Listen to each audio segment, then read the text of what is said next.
How did I get here? Why did I get here? What happened to make me be in this space? And those 7 things are what I came up with. These are my 7 solutions. I am still every day working on being someone who doesn't fall back into that space. Life was anything but fair, but somehow we didn't care.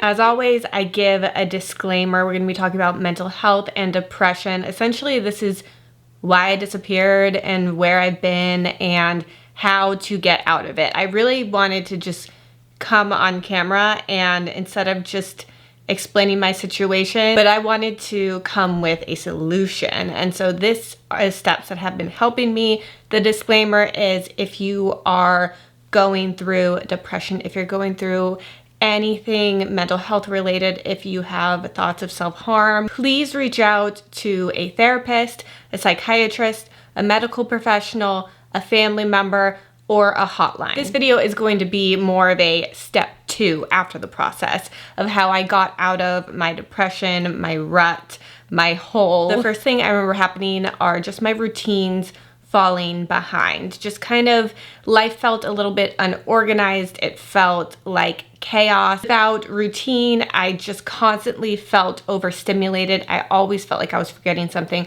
Always something was behind, essentially leading to just no structure within my life. I think this is a very common thing, whether it be something out of your control that changes your routine and leads to this, or you were leading a lifestyle, a routine that wasn't very achievable long term. How to fix this, and it can be from ground zero, is to start with very achievable routines. Things that you can do consistently. Consistency builds confidence. This is a way to begin tricking your brain because, hey, your brain is working against you at this point. And so you gotta pull some little tricks. Next up, because routines were behind, my schedule fell behind.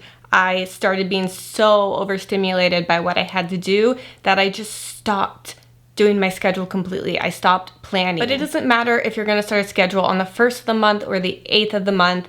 If you're getting momentum to go forward, go. Because I think I finally made my schedule at random on the 8th one day. And now what I'm doing is what I did before and where I really thrive. People may be a little bit different, but handwriting a schedule to me really gives me a boost. And to be able to visually see it again is going to de-stimulate me. It's going to make me feel more grounded. With a monthly schedule, I also kind of do an overall week of everything I need to achieve. And then the night before the day, I'll look at that and I'll make a daily routine. When you start out with your schedule, just like doing a habitual routine, make it something very achievable. We're not gonna start out with a 5 in the morning routine unless you actually have to wake up at that time. I see 3 in the morning routines. Like there's a lot of stuff that you see on the internet that is there to grab attention. It's eye-catching, it's grabbing. It works, I watch those, they're popular. But remember in real life, find something that works for you. I might have things that are like make a doctor's appointment, make sure to return this packet. These are chores, these are tasks, these are appointments. It doesn't have to be anything, again, crazy. You want to start very achievable. If you've never been depressed, maybe you're just like, well, yeah, like returning a package is nothing. When you are depressed, that is a huge feat. It can feel like a huge feat. It can feel like something that doesn't even matter, but it's also weighing on you. Next is being stuck in a rut, stuck in a creative rut for me. Maybe yours isn't creative, maybe it's something you get hurt and it's something physical you can't do anymore. Maybe you feel stagnant in a hobby or a passion, just some type of rut. Obviously, you work really hard for this. And I think that it shows that you work really hard. But having said that, what we are looking for, and I think that it's subjective, and this is why we're having this conversation. Only reason that you are not approving either of the videos in which I create is that they subjectively, the first one was you had 3 notes, and then when we came back to shooting the second one, the notes weren't viable. The second reshoot, you sent over a script. I followed it. I was upbeat. I hired good. I have to say the first one offended me. The first one offended you. Definitely. Okay, because the only feedback I got that said it was offensive was because I didn't want to show my daughter on camera and I showed a doll instead. That was the only thing. I was trying to be polite. Okay. I was able to fix this when I realized my rut wasn't necessarily me having no ideas. It was me being too harsh of a critic of any of my ideas. I myself put a ton of pressure to be constantly funny, artistic, inspiring. I just had so high expectations and such low value in my own ideas. It's something that festered over time. I'd let a week go by and I would think, okay, after this week, you're gonna really lock in, you're gonna create something that is so good that's gonna make sense why it took you 2 weeks to do. But then you're so critical, nothing's good enough to have taken 2 weeks. Suddenly it's a month, and what could I possibly do that would be worthy of me not doing anything creative for a whole month? Nothing felt good enough, and it only grew the longer time went. I realized the only way to get out of this is to just start creating. It doesn't matter if it's bad, if it's good. If you enjoy what you are doing, that is all that matters. Let yourself do what it enjoys doing without having to grade it, without having to have it met some goal, without it having to be something so meaningful and monumental. It can just be something that you liked doing. Suddenly, I lost my sense of identity as I fell further away from what I loved, who I loved. I had to learn that my self-identity stands separately from what I'm able to achieve, do, create, that the right people in your life will love you for who you are, not for all these other things and what they think they can get from you. Regardless of what others think, your self-identity is your values. It's how you treat others. It's how you treat yourself. While everything else was going on, I felt a huge loss of energy, and in that same breath, a huge amount of guilt. No energy, lots of guilt. There's this funny thing about energy. You would think not moving would give you a lot of energy, but loss of energy begets loss of energy. Motivation comes from movement. I cannot tell you how much time I've spent in this bed and felt the most tired I have in the entire world. The best way to have energy is to expel energy, which essentially is just working out. Yes, you might get a little tired after, but it will give you a long-lasting amount of energy throughout the day. If you start with no energy, your energy is not going to build up throughout the day. When you are going through depression, it can feel like a very selfish thing, which brings a lot of guilt. You aren't there for other people. You don't show up for yourself. You just feel like you're wasting space. You're wasted space. You have to remember that depression is a form of being sick. You are unwell. You are not acting out of selfishness. You are not a bad person. And the guilt which you hold, the only thing you can do is forgive yourself. Now we have no routine, no schedule, no energy, all guilt, no sense of self. The thing I noticed that followed was absolutely no sense of self-care, of basic self-care. As a parent, I would be active. I would get up. I would do things. I would be there 100% for my child. I was just there 0% for myself. And so days that were really busy with her, that was also another excuse is, okay, well, I only have so much energy. I'll give it to her and I just won't do a shower that day. It's sounding like I didn't ever shower for a really long time. I would say I was able to manage it like once a week. Depression's not cute. The solution here is you have to realize you are in a spiral, okay? And it's gonna keep going until you put a stop to it. You deserve basic self-care. You deserve more than basic self-care. Not only do you deserve it, but you will 100% feel better when you do. Understand that it will seem daunting at first. Start slow. You're gonna brush your teeth morning and night. You're gonna take a shower. You're gonna put on deodorant. Then you're gonna put on lotion.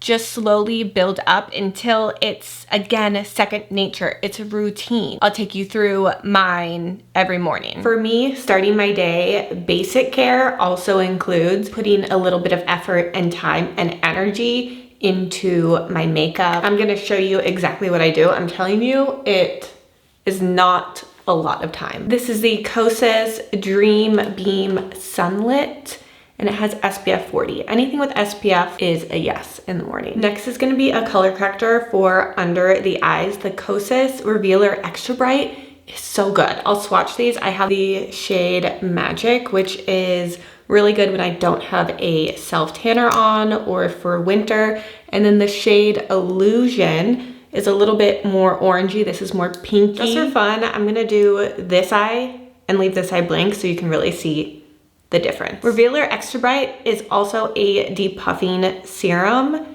It is like skincare and makeup in one. This has active levels of caffeine, hyaluronic acid, and peptides. All these address discoloration, puffiness, and also sagging. The Revealer Concealer pairs perfect with Revealer Extra Bright. It is so creamy. I put it everywhere I put Extra Bright with the same brush. Here's my face without the duo. Here is my face with the duo. I did partner with KOSAS on this video, and if you want to shop Revealer Extra Bright and Revealer Concealer for 15% off, you can use my discount code Brittany15 and it will get you 15% off. All you have to do is click that link down below. My face is all balanced with concealer. I do like to add in some warmth because otherwise it's just one dimensional. You know, I have been looking for a good setting powder if you watched my last video. This is the KOSAS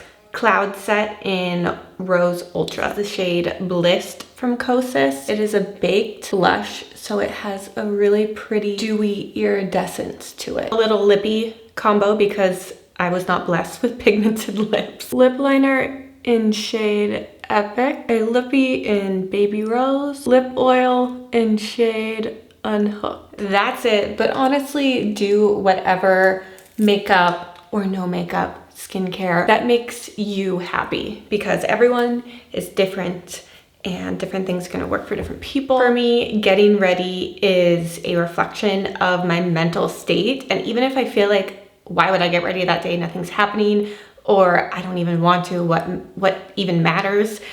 I can kind of trick myself when I do get ready. It just puts my brain in a different mindset. I'm already feeling it's not even about like, oh, I think I look better. I just feel like I did something for myself. And for me, it's been game changing. The next thing I had to tackle was I completely isolated myself, right? I have no routine, I have no schedule, I'm filled with guilt, I have no energy, I'm not taking care of myself. Why would I want to talk to anyone? I have no good news, I have no improvements, I have nothing really to talk about, so I kind of hid myself away from everyone to avoid talking to someone and having just literally no updates. People would ask me, how are you doing? Nothing would be my answer. What are you doing? Nothing. No updates here. Having a connection with friends and the outside world felt like holding up a mirror and seeing the reflection of the state I was truly in. If I was alone, it didn't feel that big. But if I extended and reached out, which geez, you should do and I should have done, I hid away. They say misery loves company, depression loves isolation. For all my introverts, I feel you. Okay, alone time is different than isolating oneself. The difference is alone time should feel grounding. It should feel peaceful, while isolation is going to be haunting, unsettled, empty. The solution here, like I said before, is to reach out to your community. It's going to feel like the opposite of what you want to do. You have to remember that a good community will care if you have bad news, if you have no news, and you just need to call and just have someone on the other end of the phone. We need people. We need community. Whatever stones you need to first step on to get there, do that. And now that I've kind of expanded even more, I've noticed I've been more open to connecting with the parents at school, going to a Friday coffee date with all the moms from school. I didn't even know that was going on until I started talking to one mom, and then I found out there was a group chat. Just from making one small conversation connection, I was able to add this new social interaction to part of my routine. I understand that depression is a extremely complex and personal thing that will affect somebody differently, and what works for someone might work for someone else, and your path may look like mine, it may look very different. But I really sat with myself and thought about how did I get here? Why did I get here? What happened to make me be in this space? And those 7 things are what I came up with. These are my 7 solutions.